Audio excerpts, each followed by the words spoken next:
Hi, welcome to week 3 of English 340. This is our last week of medieval content. I'm going to try to keep these videos short and focused. I think I've gotten over the novelty of the whole idea of making videos. I told my son, hey look, I'm a YouTuber. He said, no, you're not. You're really not. Anyway, today's video is on the Wife of Bath's tale. Last week we talked about the Wife of Bath's prologue, so go ahead and back and watch that one if you're interested in the prologue. The prologue is what is the tale of her own life that the Wife of Bath is speaking to the other pilgrims before she gets into the story itself and the whole frame story of the Canterbury Tales of all these pilgrims talking to each other in a contest.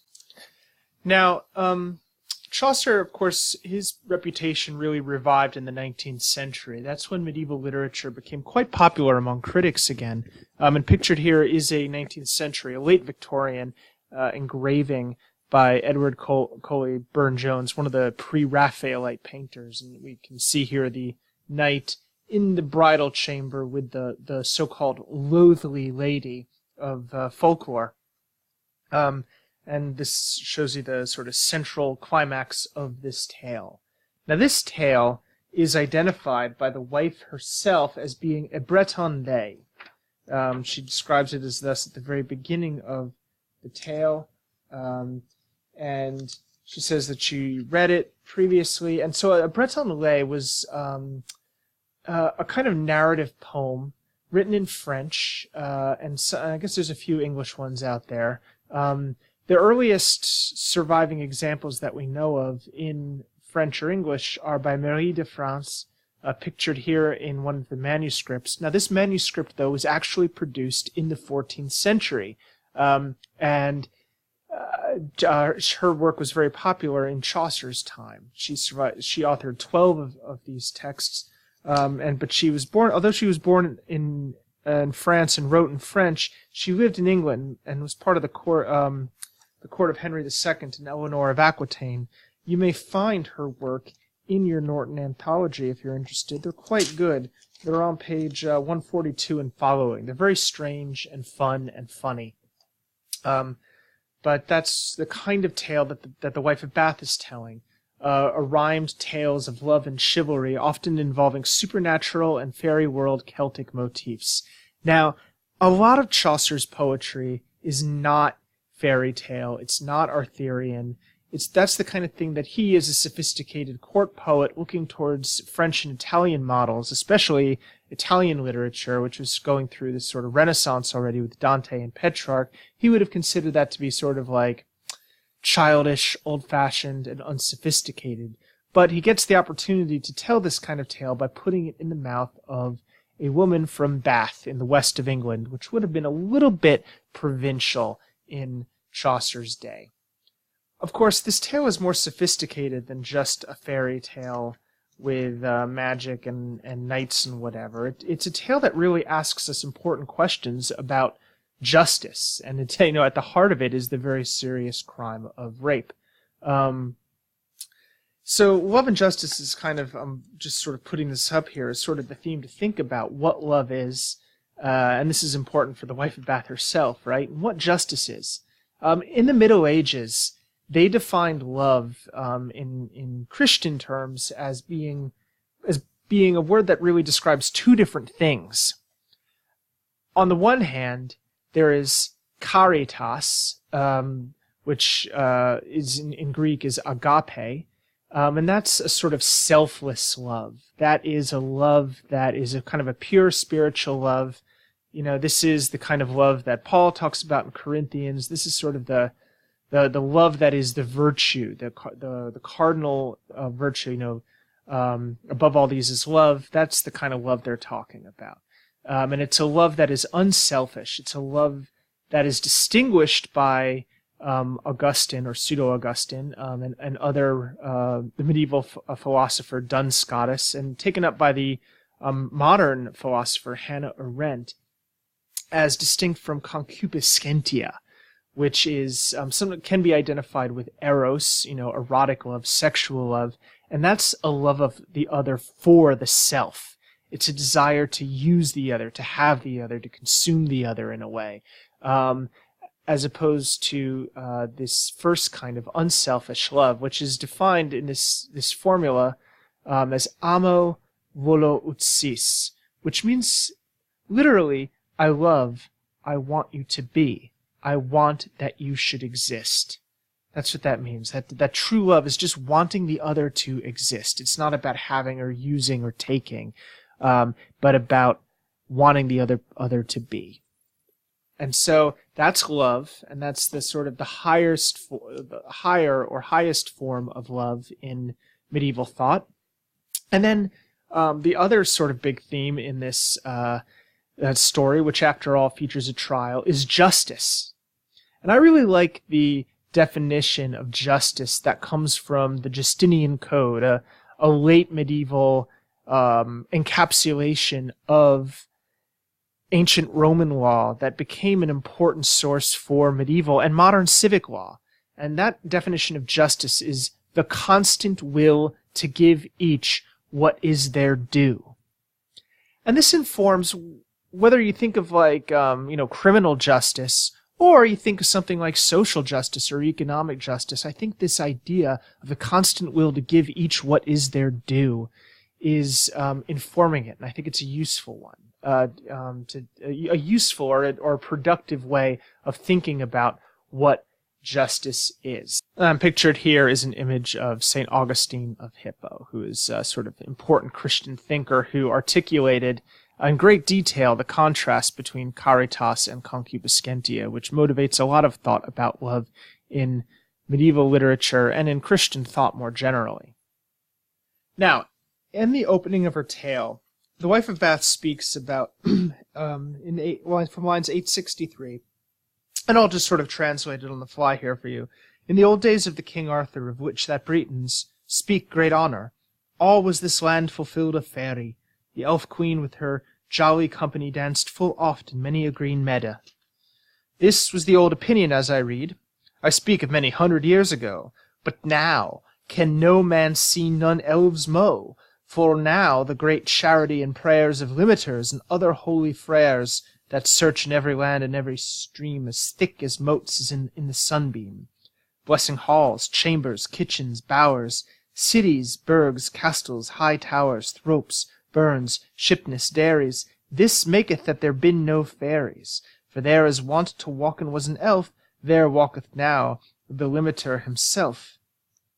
What's interesting about this is this idea that friars, this order of religious, have taken the place of elves in the world, that they go everywhere. And this is based on satires that were common against members of the Franciscan order.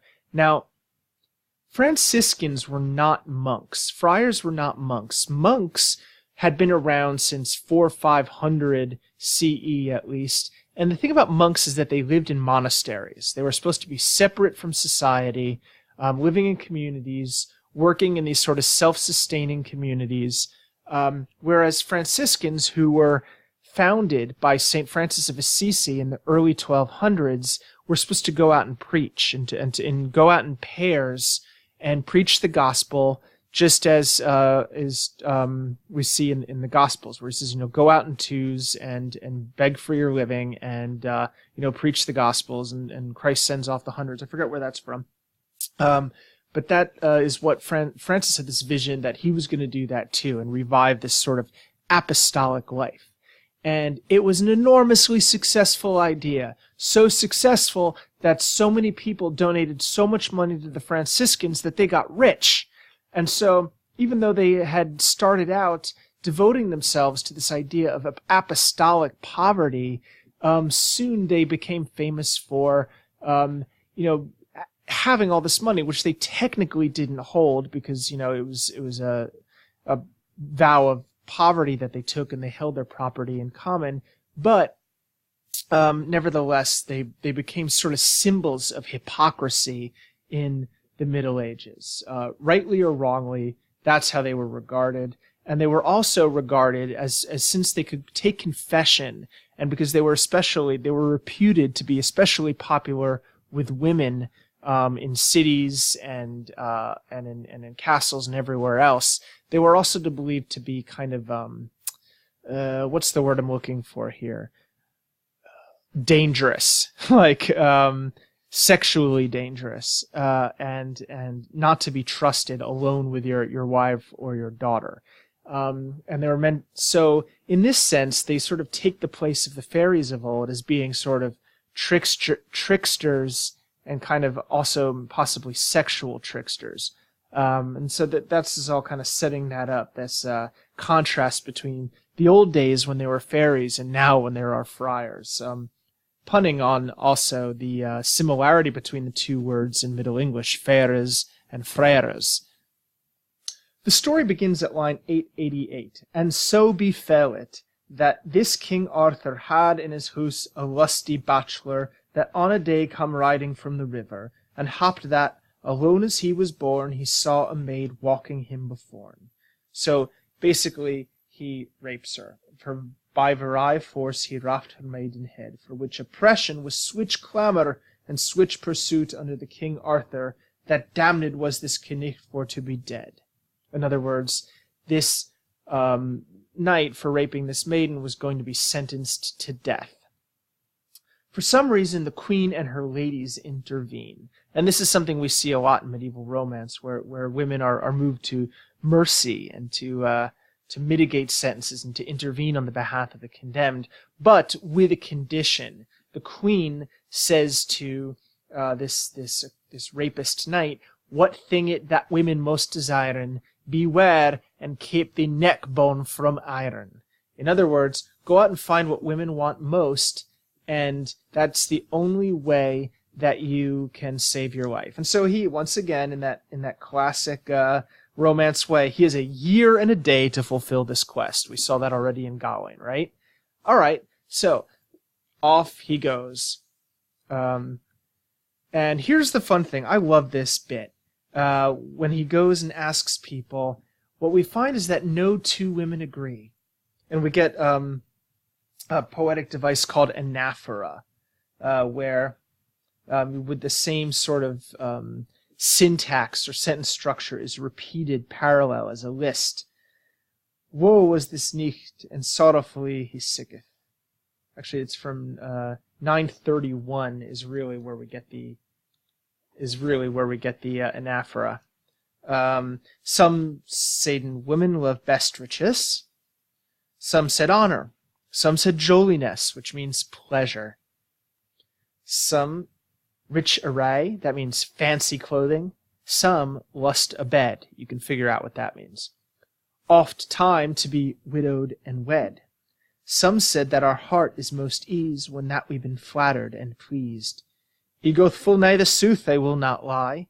And I love here, this is where the wife of Bath sort of intervenes to say that person was the closest to the truth, to be flattered. He goeth full nigh the sooth, he will not lie. A man shall win us best with flattery, and with attendance, and with busyness, ben we elimed both more and less. Some say that we love best for to be free, and to do ritas lest, and that no man reprove us of our vice, but say that we be wise and no thing nice. For truly there is none of us all, if any wight will claw us on the gall, that we knew kick for he saith us sooth. It's interesting, there's all the different answers that we hear. And then she goes into this interesting sort of digression, this interesting story. From line 951 and on, she says, some say that great delight have we for to be held stable and execrete, that is to be held as reliable and trustworthy. But in one purpose steadfastly to dwell, and not betray things that men us tell. But that tale is not worth a rackstale, says the wife of Bath. That's forget about that. We women can no thing heal. We can't conceal anything. And here's the wife of Bath sort of rehearsing these misogynistic stereotypes. But then she tells this interesting little story about Midas. Witness on Mida. Will you hear the tale? She asks. And we'll pick up there at line 958 in part 2 of 2 in this video on the wife of Bath's tale. So follow along with us.